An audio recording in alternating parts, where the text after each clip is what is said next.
मेरे लड़कपन की है। मेरे वालिद साहब आर्मी में थे, तो मेरी ज़िंदगी आर्मी कैंप में गुजरी। जब मैं 9th क्लास में था, हमें एक नया घर मिला और वो घर पहली मंजिल पर था। बहन भाइयों में सबसे बड़ा मैं ही था, इसलिए वालिद साहब के साथ हर काम में हाथ बटाता। घर की शिफ्टिंग में भी मैंने साथ दिया। सारा सामान ऊपर पहुंचाता रहा। जब मैंने पहला बक्सा उठाया और सीढ़ियों पर चढ़ा, तो मैंने देखा कि हमारे घर के बिल्कुल सामने एक घर था, जो कि एक मंजिला इमारत थी। उसके साहन में एक नौजवान लड़की अपने बालों से पोनी उतार रही थी। वो बेहद खूबसूरत और नफीस लग रही थी। उसने भी मेरी तरफ देखा और चौंक गई। मैं भी शर्मीला सा था, मुझे देख के फौरन वहां से भाग गई। वो एक पर्दादार फैमिली से थी। जैसे ही उसके वालिद को इल्म हुआ कि सामने वाले घर में कुछ लोग शिफ्ट हुए हैं, उन्होंने फौरन पर्दा लगवा दिया। अगले 1-2 माह तक वो मुझे नजर ना आई। गर्मी भी बहुत ज्यादा थी। मैं सोचता रहा कि शायद वो उस घर की कोई मेहमान होगी, इसलिए दोबारा नजर ही नहीं आई। फिर मौसम बदला और सर्दी आ गई। मैं भी मैट्रिक में आ गया था। एक दिन तो मेरी खुशी की इंतहा न थी जब मैंने उसको साहन में धूप में बैठे देखा। वो धूप सेक रही थी। अब मुझे पता चल गया कि वो उसी घर की बेटी है। मेरी क्लास सेकंड टाइम होती थी और मैं स्कूल 1 बजे जाता था। सुबह के वक्त अम्मी मुझे सब्जी लाने के लिए भेजती, तो मैं जैसे ही घर से निकलता, मेरी नजर उनके साहन में पड़ती और वो मुझे देखकर अंदर भाग जाती। मुझे अजीब लगने लगा कि मेरी वजह से उसका सुकून गारत हो गया है। फिर मैंने ऐसा करना शुरू किया कि जब घर से निकलने लगता और वो सामने आती, तो इससे पहले कि वो भागे, मैं खुद ही दरवाजा बंद करके पीछे हट जाता या अक्सर सीढ़ियों से वापस हो जाता। 1 माह तक ये सिलसिला चलता रहा। आखिर उसको भी ये महसूस होने लगा कि मेरा सुकून और आने जाने का सिलसिला भी उसकी वजह से डिस्टर्ब हो गया है। फिर उसने भागना और छुपना बंद कर दिया। फिर मैं आऊं या जाऊं, वो वहीं बैठी धूप सेकती रहती। मगर मैंने कभी उसे घूर कर नहीं देखा। मैं उसको यही एहसास दिलवाता कि तुम मुतमईन रहो और खुद को महफूज समझो। मेरी इस आदत की वजह से उसे कब मुझसे मोहब्बत हो गई और वो मेरा इंतजार करने लगी। मुझे कोई खबर ही ना हुई। मैं जब भी सब्जी लाने जाता, स्कूल के लिए जाता या किसी भी और काम के लिए आता जाता, वो साहन में बैठी मेरी राह तक रही होती। उसकी निगाहें हमारे घर पर टिकी रहती। मैं शर्म से एक पल सीढ़ियों पे ना रुकता। उसने मुझे मुतवज्जे करने के लिए खांसना, ताली बजाना शुरू कर दिया ताकि मैं उसकी तरफ देखूं। मगर मुझे डर लगता था। मैं जब भी अपने कमरे की खिड़की से देखता, वो हमारे घर की जानिब टिकटिकी बांध कर देख रही होती। इस बात ने मुझ पर भी बहुत असर डाला और एक दिन जब उसकी और मेरी अम्मी दोनों बाजार गईं, मैंने अपने कमरे की खिड़की खोली और बहुत ऊंची आवाज में गाने सुनने लगा।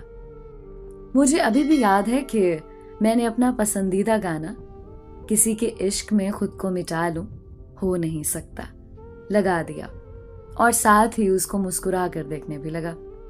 ये मेरी तरफ से पहला रिस्पॉन्स था उसे, और इस पर उसके चेहरे पर जो खुशी आई वो आज भी याद है मुझे। उसका वो खुशी और शर्मीला सा चेहरा मेरी आंखों से कभी नहीं हटा। कुछ वक्त के बाद अम्मी वापस आ गईं। अम्मी ने मुझे बाहर से कुछ लाने को भेजा। जैसे ही मैं घर से बाहर निकला, वो अपने दरवाजे से बाहर निकली और मेरा नाम लेकर आई लव यू बोलकर घर चली गई। ये अल्फाज मैंने अपने लिए जिंदगी में पहली बार किसी लड़की के मुंह से सुने थे। मुझ पर ऐसा असर छोड़ गए कि उस वक्त मेरी जो हालत हुई वो मैं अल्फाज में बयान नहीं कर सकता। घर के पास ही एक ग्राउंड था। मैं वहां जाकर लेट गया और सोचने लगा कि ये मेरे साथ क्या हो रहा है। उसके बाद स्कूल गया और वहां अपने बेस्ट फ्रेंड को बताया कि मुझे लड़की ने ये अल्फाज बोले। दोस्त बहुत खुश हुआ और मुझसे ट्रीट ली। स्कूल से वापसी के बाद मैं तकरीबन 7 बजे घर आकर लेट गया, लेकिन रात 2 बजे तक मुझे नींद नहीं आई। मैंने बड़ी कोशिश की मगर मेरी बेचैनी बढ़ती गई। मैं सोचता रहा कि मुझे अब क्या करना चाहिए। सुबह हुई तो मैं उठकर बाहर दरवाजे पर आया और वो भी मुझे सीढ़ियों से उतरता देख रही थी और फौरन से अपने गेट पर आई। मैंने बहुत हिचकिचाहट के साथ उसे आई लव यू टू बोला और शर्माता हुआ फौरन बाहर चला गया। मैं बहुत खुश था और ये अल्फाज सुनने के बाद उसकी खुशी भी आया थी। मेरी बेचैनी इस तरह बढ़ता ही गया। अब मुझे ना तो पूरी पूरी रात नींद आती, ना ही भूख लगती। मैं स्कूल भी बहुत लेट जाने लगा।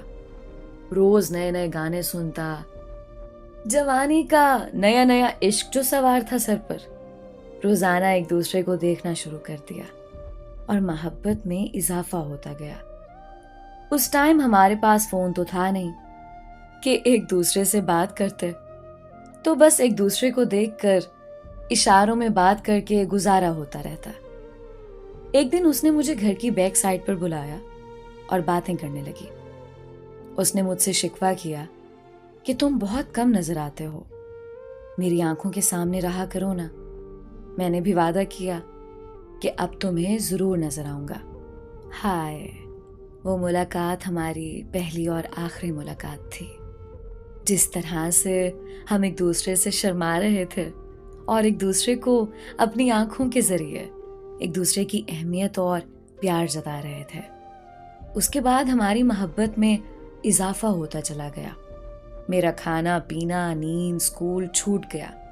मेरी हालत बहुत अजीब हो गई। मेरी वालिदा बहुत परेशान थीं कि आखिर मुझे हुआ क्या है। एक दिन उन्होंने मुझे बिठाकर पूछ ही लिया। मैंने भी डरते डरते उनको बता ही दिया कि मुझे प्यार हो गया है। मेरी वालिदा गुस्सा करने की बजाय बहुत समझदारी के साथ हंसते हुए बोली, अच्छा तो प्यार का बुखार चढ़ा है मेरे बेटे को। मैं भी कहूं कि ना नजला ना बुखार, आखिर वजह क्या है कि जनाब की हालत खराब है? तो ये वजह थी। अच्छा बताओ, किससे मोहब्बत कर बैठा है मेरा बच्चा? मैंने बताया, अम्मी मोहल्ले की नसरीन है ना, वो मुझे बहुत पसंद है। मेरी अम्मी नसरीन का नाम सुनकर कहका लगाकर हंस पड़ी। अच्छा तो मैं भी कहूं कि वो पूरा दिन क्यों लिपस्टिक लगाए अपने सहन में बैठी रहती है?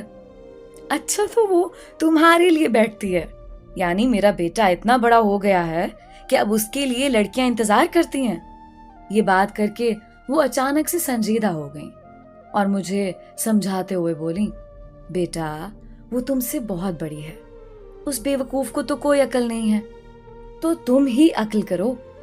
उसकी तो जल्द शादी होने वाली है और अभी तुम बहुत छोटे हो बेटा, अभी तो तुम्हारा पढ़ने का वक्त है। दिल लगाकर बहुत पढ़ो, फिर जब अच्छी नौकरी मिलेगी और समझदार हो जाओगे तो इंशाल्लाह बहुत अच्छी लड़की के साथ शादी करवाऊंगी अपने बेटे की। अभी ये वक्त सही नहीं है बेटा इस सब का। उन्होंने मुझसे वादा लिया कि अब मैं बाहर नहीं निकलूंगा और अपने कमरे में रहूंगा।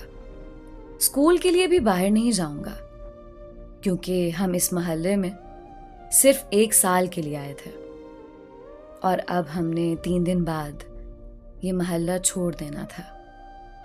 मैंने अम्मी से वादा कर लिया कि अब उसके सामने नहीं जाऊंगा।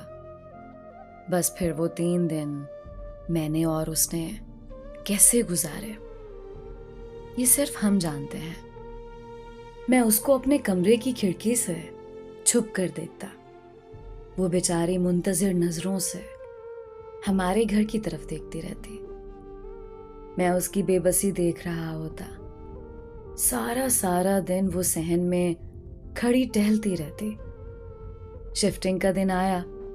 वालिद साहब ने मुझे बोला कि सामान रखवाओ। अम्मी ने मना कर दिया, नहीं, इसकी तबीयत ठीक नहीं है, ये काम नहीं करेगा। जब हम घर से निकलने लगे तो मैं अपनी साइकिल लिए अम्मी के साथ घर से निकला। वो मुझे देखकर घर के गेट पर पहुंचे। मुझे अम्मी ने पीछे पलटकर नहीं देखने दिया। उसने मुझे जाता देखकर ताली बजाई, खांसती रही ताकि मैं पलटकर उसकी जानिब देखूं। मैंने अम्मी को बोला, अम्मी वो अब आवाजें दे रही है। अम्मी ने कहा, बेटा मुड़कर नहीं देखना बस। मैंने मुड़कर ना देखा और बस चल दिया। मुझे नहीं पता कि वो बेचारी मेरे बारे में क्या सोच रही होगी, उस वक्त उसकी क्या हालत होगी। मैं कुछ नहीं जानता। मुझे ये भी नहीं पता कि ये सब मैंने ठीक भी किया या नहीं। उसको इस तरह इग्नोर करके शायद अच्छा नहीं किया। वो मेरी बचपन की मोहब्बत थी। मैं उसे आज भी याद हूं या नहीं, मैं ये तो नहीं जानता, लेकिन मुझे वो आज तक याद है और रहेगी, क्योंकि वो मेरी पहली मोहब्बत थी। बहुत सालों बाद मेरी मुलाकात उसके भाई से हुई।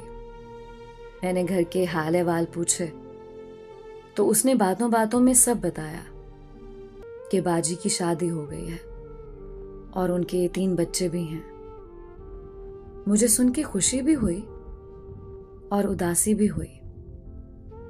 मैं आज खुद भी शादीशुदा हूं, मेरे 2 बच्चे हैं, लेकिन शादी के इतने सालों बाद भी मुझे वो आज तक नहीं भूली।